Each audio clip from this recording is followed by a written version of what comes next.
Hey, Nico. Hey. Um, I think we talked a little bit about this last time, but I'm a bit curious about this mechanism that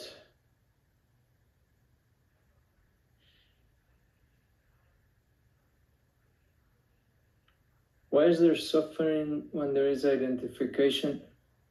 That's I would not sure if I can say it in a different, like just now in the meditation, no? And I see it a lot in my daily life. I was feeling kind of a heavy anguish. I was seeing this thoughts, especially about the world, about the space, no, my house, the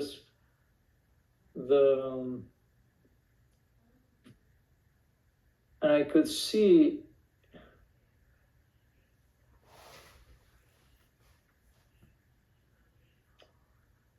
I was having a bit of a hard time seeing it as a thought, and that increased the anguish. This it was like a heavy anguish, and sometimes it's with thoughts about specific places. Sometimes it's about the past.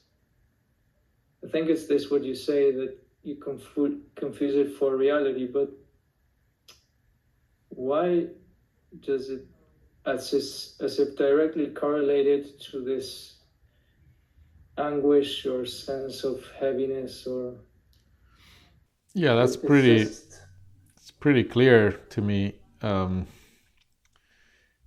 it's unpleasant and it creates an unnecessary struggle, suffering, anguish, because when you believe that to be real, it implies knowing what you are. Knowing what you are is believing in that you are is some kind of thought. The only thing you can believe is a thought. yeah. And when you believe you are something that's made of thought, you are contracting what you are into something. So the contraction is unpleasant. And then that which you believe is something that is unstable and temporary. Thoughts come and go. Thoughts come and go. It's always in flow. And so you're contracting into something that also is unstable and you cannot make it stable. And that's distressing.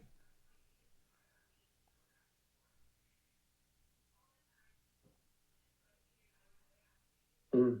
So when you have thoughts even about the space you're in, when you believe the thoughts about it are real, more real than the experience that is being interpreted with thought, that implies a you. Yeah. It implies a subject that you know what that is. It defines a Yeah. subject. It defines a subject in a space, and that's going to be unnecessarily unpleasant. Yeah, because if there's a world or a space, there is out there is a something in it that um but but you say that's going to create something unpleasant. Yeah, just trying to get the why. Well, it's what I've described. You believe to be something you're not. That will not feel good. And then you believe to be something that's smaller than you are and temporary. something that comes and goes, which is thoughts.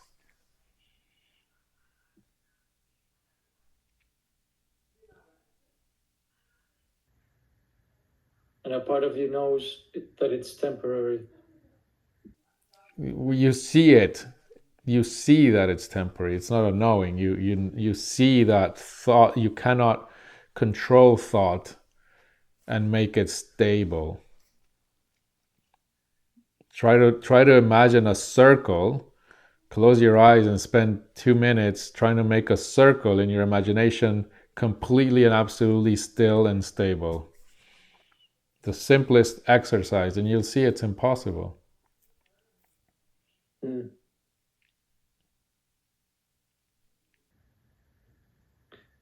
And why this struggle, like, I don't know, I feel this inner struggle of trying to see the thought as thought where I don't, in order to, it's as if there's a bit of a rejection of this heavy feeling, and then so trying to see, yeah, I don't know how to say it.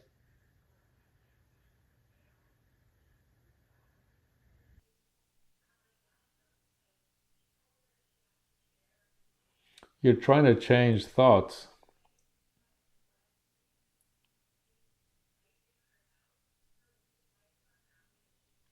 It's not about, I have a sense you're trying to change thought. It's not about changing the world of thought. What's needed is to just see, oh, these are thoughts.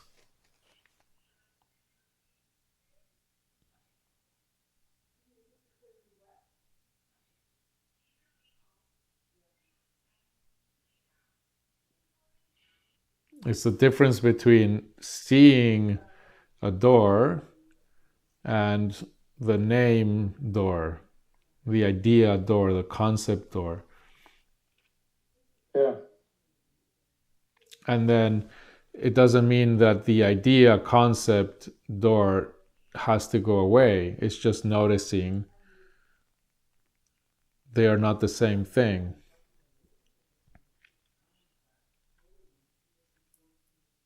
The description of a painting is not the painting. The description of the taste of an apple is not the taste. But I think the struggle is something like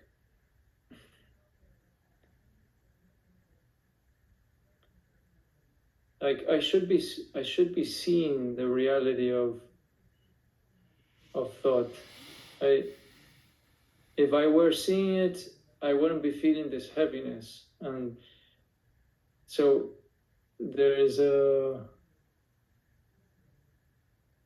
kind of a struggle like that. I should see it. How come I don't see it for what it is?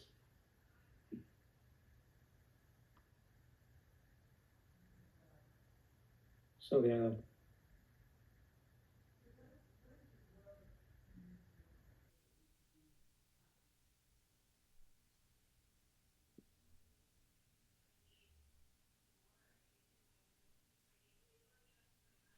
And what's the problem with the heaviness?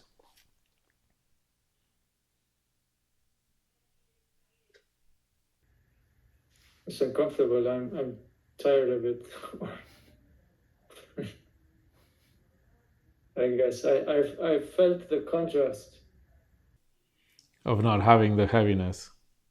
Yeah. But maybe what's happening is you're trying to fix it by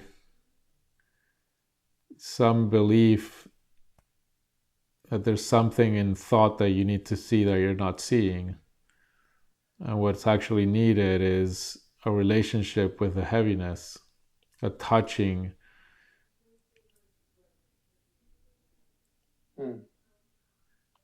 The heaviness might be the apple that needs tasting.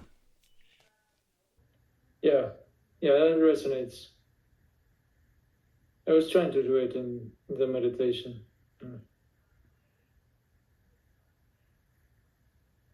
it was like a very, it's like an energetic that starts to be really, really intense. And it expands and it gets more uncomfortable. Yeah, that to me sounds exactly like what's needed, not anything about thought. In fact, that this is happening in a meditation means that you are seeing through thought. That's why this is coming up. And then you have an idea that if you control thought or if you see something else, then this is going to go away, but that's not the direction.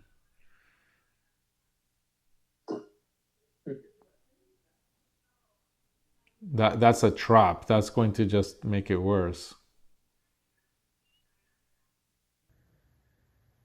Yeah, it makes sense. I feel it's like Irina was saying about it's the feelings, the way, yeah. Yeah.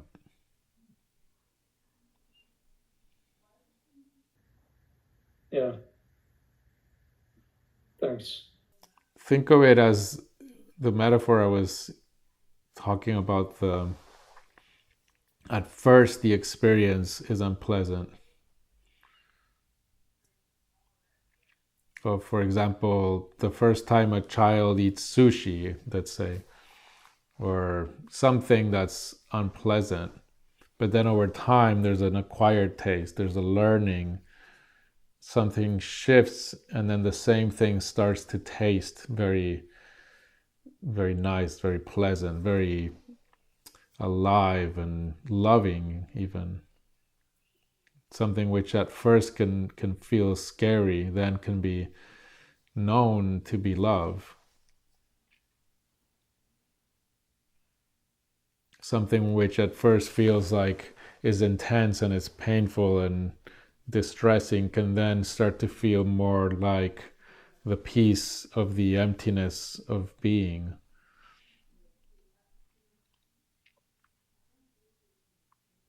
The trust in the mystery of the heart.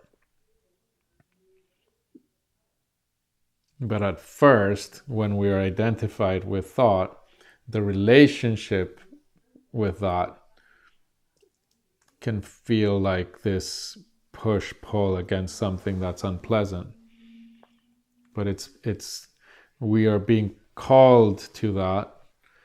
We're being pulled, and we're also resisting.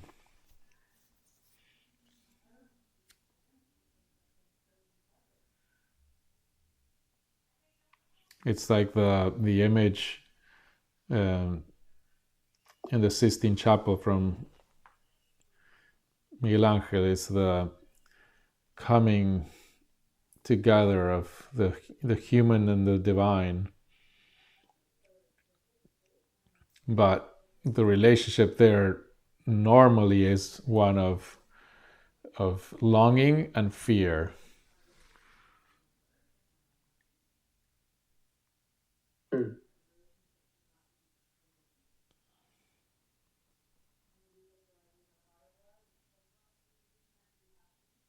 Yeah.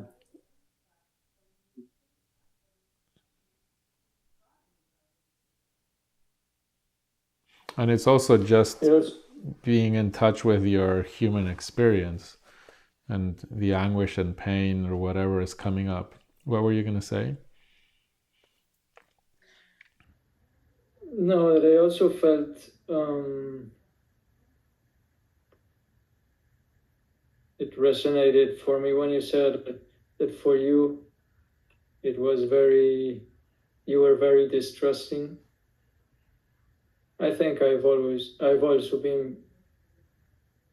I felt I didn't. You could relate I to sentí that. identificado. Yeah, I can relate to that. Yeah.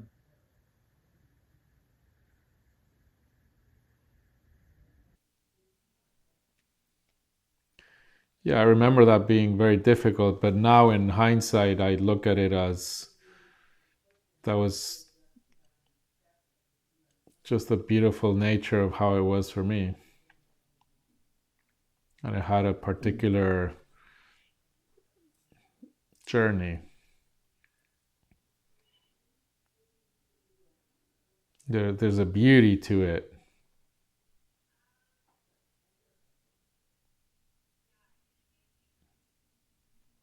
It becomes a problem when you want it to be different. But wanting it to be different makes it a problem.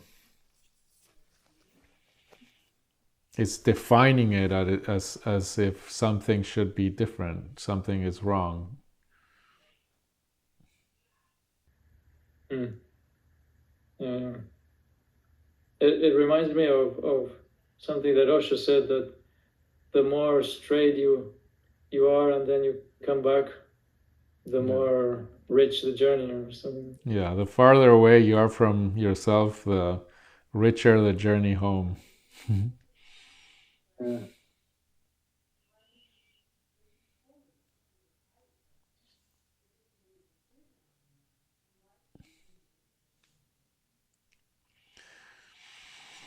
Just trust in the possibility that this is exactly how you want it to be.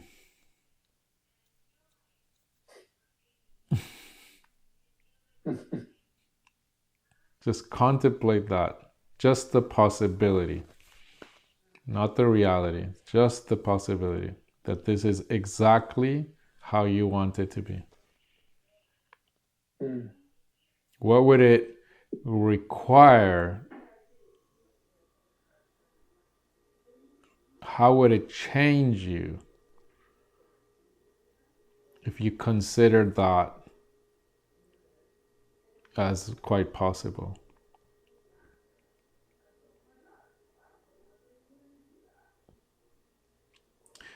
See how considering that really would challenge a belief system.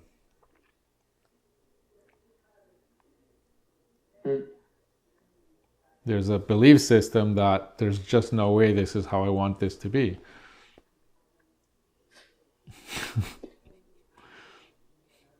With this you mean everything? My process, or you mean everything you're having a problem with? Yeah. Life. Yeah.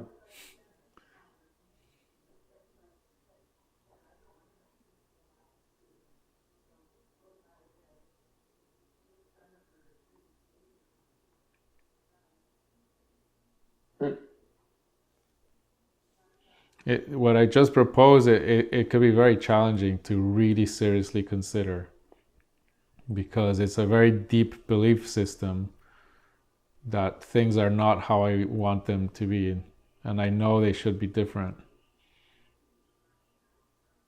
And it's not just a trust in some deity. Is considering, trusting that maybe this is exactly how you want it to be. And nothing is wrong.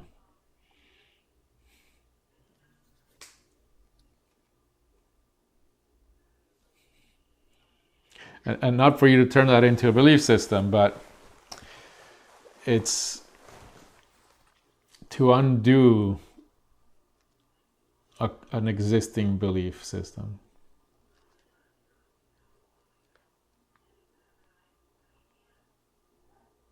How do you get to not knowing?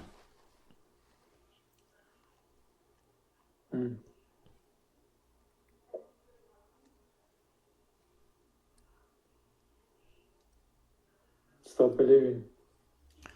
Yeah, and for example, consider the opposite as possible.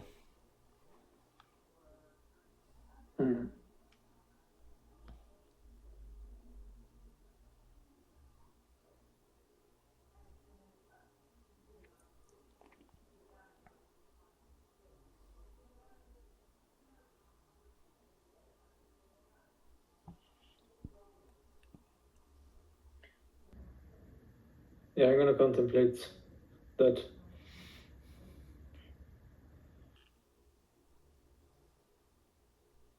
It also grants you responsibility.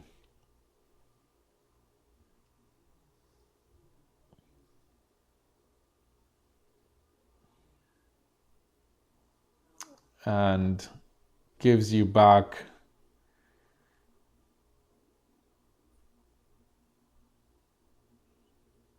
a certain freedom.